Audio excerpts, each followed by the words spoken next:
اعوذ باللہ من الشیطان الرجیم بسم اللہ الرحمن الرحیم الحمد للہ رب العالمین الرحمن الرحیم مالک یوم الدین ایاک نعبد و ایاک نستعین اہدنا الصراط المستقیم صراط الذين أنعمت عليهم غير المغضوب عليهم ولا الضالين۔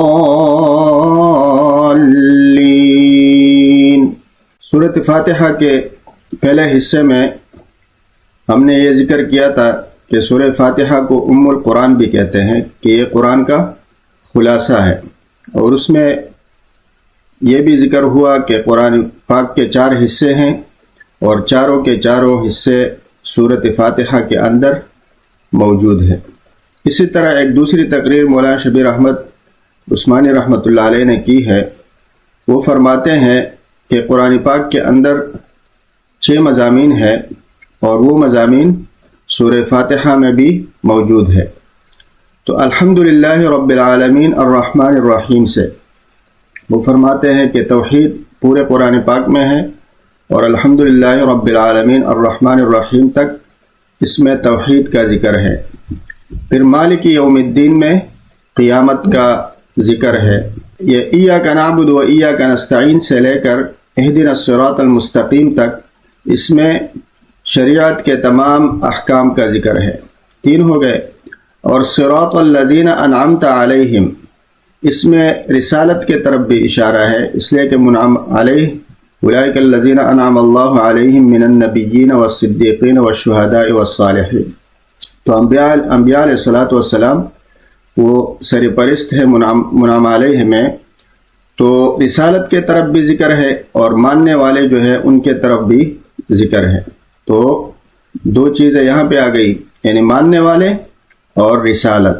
اور غیر المغضوب علیہم ولا الضالین، نہ ماننے والوں کا بھی ذکر ہے۔ تو قرآن پاک میں نہ ماننے والوں کا ذکر ہے، پھر منعم علیہ کا ذکر ہے، رسالت کا ہے، اور اسی طرح شریعت کے تمام احکام ایاک نعبد سے صراط المستقیم تک، اور قیامت کا ذکر اور توحید کا۔ تو یہ 6 مضامین سورۃ فاتحہ میں بھی ہے، اور پورے کے پورے قرآن پاک میں بھی ان 6 مضامین کا زیادہ تر ذکر ہے۔ اچھا، دوسری بات یہ ہے کہ سورہ فاتحہ، معارف القرآن میں لکھا ہے کہ سورہ فاتحہ یہ ایک درخواست ہے۔ پہلی جو 3 آیتیں ہیں اس میں اللہ پاک کی حمد و تعریف ہے، اور پھر آخری جو آیاتیں ہیں اس میں بندے کی طرف سے دعا ہے، اور یہ دعا اللہ پاک نے بندے کو سکھائی ہے۔ کہ صحیح مسلم میں بروایت حضرت ابو ہریرہ رضی اللہ تعالیٰ عنہ نقل ہے کہ رسول کریم صلی اللہ علیہ وسلم نے فرمایا کہ حق تعالیٰ شانہ فرماتے ہیں کہ نماز یعنی سورہ فاتحہ میرے اور میرے بندے کے درمیان 2 حصوں میں تقسیم کی گئی ہے، نصف میرے لیے ہے اور نصف میرے بندے کے لیے، اور جو کچھ میرا بندہ مانگتا ہے وہ اس کو دیا جائے گا۔ پھر رسول اللہ صلی اللہ علیہ وسلم نے فرمایا کہ بندہ جب کہتا ہے الحمدللہ رب العالمین تو اللہ تعالیٰ فرماتے ہیں کہ میرے بندے نے میری حمد کی، اور جب بندہ کہتا ہے الرحمن الرحیم تو اللہ تعالیٰ فرماتے ہیں کہ میرے بندے نے میری تعریف و ثنا بیان کی، اور جب بندہ کہتا ہے مالک یوم الدین تو اللہ تعالیٰ فرماتا ہے کہ میرے بندے نے میری بزرگی بیان کی ہے، اور جب بندہ کہتا ہے ایاک نعبد و ایاک نستعین تو اللہ پاک فرماتے ہیں کہ یہ آیت میرے اور میرے بندے کے درمیان شریک ہے، مشترک ہے، کیونکہ اس میں ایک پہلو حق تعالیٰ کے حمد و ثنا کا ہے اور دوسرا پہلو بندے کی دعا اور درخواست کا ہے۔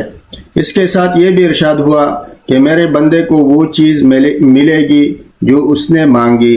پھر جب بندہ کہتا ہے اہدنا الصراط المستقیم آخر تک تو حق تعالیٰ شانہ فرماتے ہیں کہ یہ سب میرے بندے کے لیے ہے اور اس کو وہ چیز ملے گی جو اس نے مانگی ہے۔ یہ تفسیر مظہری نے لکھا ہے۔ اب سورہ فاتحہ کے جو الفاظ ہیں اس کے اوپر غور کرتے ہیں تاکہ ہمیں مزید اندازہ ہو کہ ہم نماز میں جو سورہ فاتحہ پڑھتے ہیں تو اس کا کیا مطلب ہے۔ تو سب سے پہلے الحمدللہ ہے۔ الحمدللہ میں جو الف لام ہے اس کو مفسرین کہتے ہیں کہ یہ جنس کے لیے ہے۔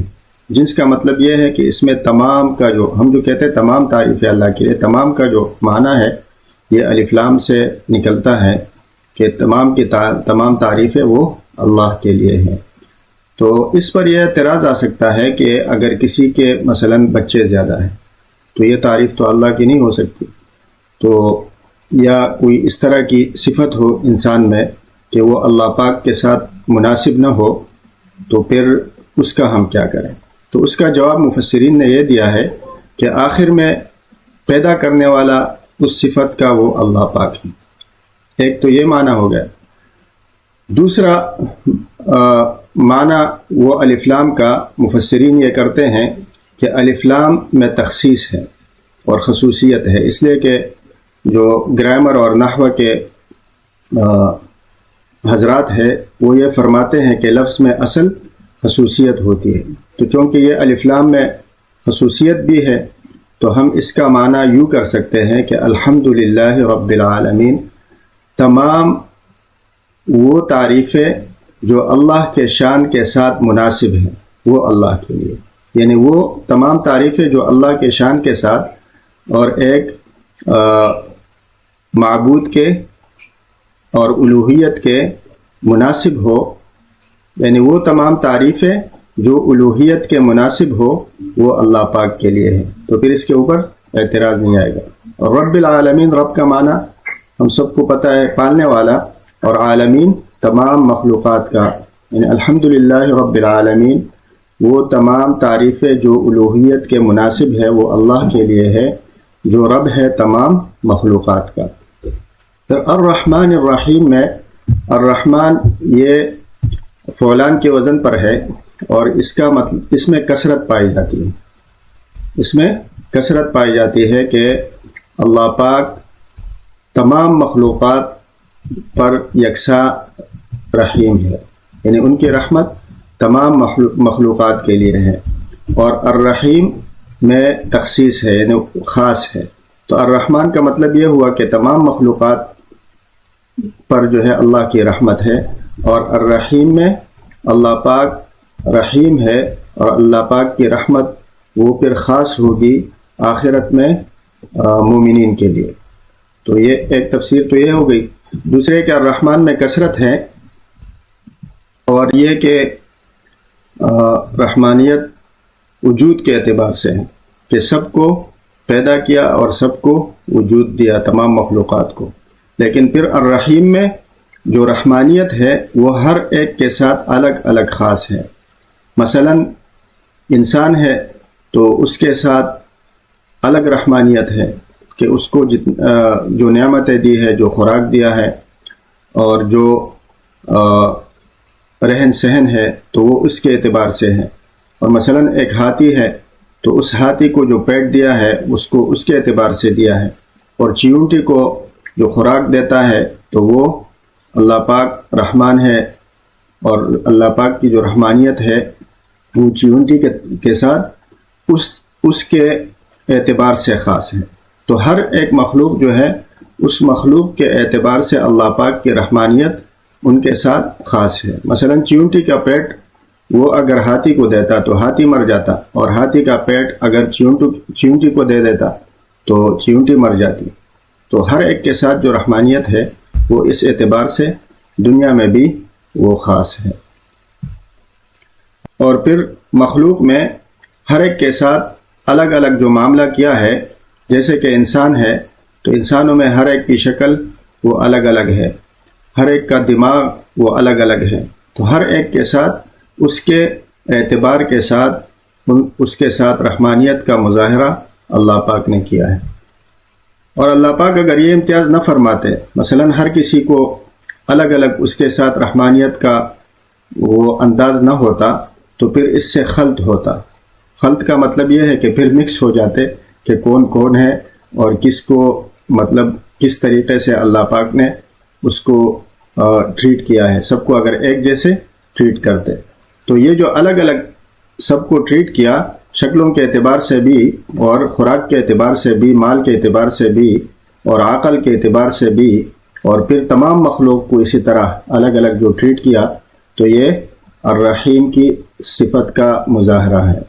تو مطلب کیا ہوا کہ الرحمن، اللہ پاک رحمان ہے عام تمام مخلوقات پر وجود کے اعتبار سے، اور سب کے ساتھ یہ رحم فرمایا کہ سب کو وجود میں لے کے آئے، اور الرحیم پھر امتیازی رحم ہر ایک کے ساتھ الگ الگ اللہ پاک نے کیا۔ مالک یوم الدین، اس میں ترجمہ اس کا یہ ہے کہ مالک ہے روز جزا کا۔ تو اس پر یہ اعتراض لازم آتا ہے کہ روز جزا کا مالک ہے تو آج مالک نہیں ہے کیا؟ تو اس کا جواب یہ ہے کہ روز جزا کا بھی مالک ہے، اور دنیا میں بھی حقیقی مالک اللہ پاک ہے، لیکن دنیا میں ایسا ہوا کہ اللہ پاک نے ایک ناقص ملکیت انسان کو دی ہے، کہ انسان کو گھر کا مالک بنایا، جائیداد کا مالک بنایا، گاڑی کا مالک بنایا۔ تو یہ جو ناقص ملکیت ہے، اس کا دنیا کے قوانین جو ہے اس میں احترام بھی ہے، اور انسان اسی کی وجہ سے وہ تکبر میں آتا ہے اور مغرور بنتا ہے۔ لیکن قیامت کے دن یہ ناقص ملکیت بھی انسان کے پاس نہیں ہوگی۔ اور دوسری بات مالک یوم الدین میں یہ ہے کہ جو جزا کا ایک دن اور حساب کا جو ایک دن ہے قیامت کے اندر، تو وہاں پہ حساب ہوگا، اور اگر دنیا میں کوئی عذاب آ جائے، دنیا میں کوئی حساب اگر ہو، تو وہ صرف اس لیے ہے کہ وہ متنبہ کرنے کے لیے ہے۔ مثلا کسی کو کوئی مصیبت آ جائے اور ہم نے یہ دیکھ لیا کہ اس نے فلاں برا کام کیا تھا، یا یہ کیا تھا، وہ کیا تھا، اور اس کی وجہ سے وہ کسی عذاب میں مبتلا ہے یا کسی مصیبت میں مبتلا ہے، تو وہ صرف ایک نمونہ ہے آخرت کے عذاب کا، ورنہ جو اصل ہے عذاب وہ آخرت میں ہوگا۔ وَلَنُذِيقَنَّهُم مِّنَ الْعَذَابِ الْأَدْنَىٰ دُونَ الْعَذَابِ الْأَكْبَرِ لَعَلَّهُمْ يَرْجِعُونَ۔ قرآن کی آیت ہے کہ یہاں پر اگر ہم تھوڑا سا عذاب چکھاتے ہیں تو وہ اس لیے تاکہ انسان باز آ جائے۔ اور کسی ولی کو یا کسی نیک انسان کو ہم اس میں دیکھتے ہیں، مصیبت میں دیکھتے ہیں، تو اس کا مطلب ہرگز نہیں کہ وہ عذاب میں ہے، بلکہ اس کا مطلب یہ ہے کہ وہ مشقت میں، زیادہ مشقت میں اس لیے ہے کہ قیامت کے دن اس کو اس کا زیادہ صلہ ملے گا۔ مطلب ایک فیکٹری ہے، اس میں لوگ کام کر رہے ہیں، تو جس کی جتنی زیادہ ذمہ داری ہوتی ہے اتنی بڑی اس کی تنخواہ ہوتی ہے۔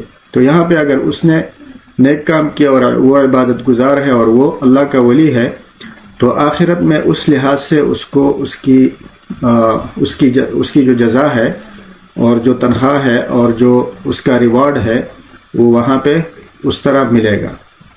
تو یہاں کے کسی عیش و عشرت، مثلا کوئی بندہ وہ عیش و عشرت میں ہے، تو اس کو ہم یہ نہیں کہہ سکتے کہ اللہ پاک کا اس کے اوپر کرم ہے، اور یہاں پر اگر کوئی مصیبت میں ہے تو ہم اس کو یہ بھی نہیں کہہ سکتے کہ اس کے اوپر اللہ کا عذاب ہے۔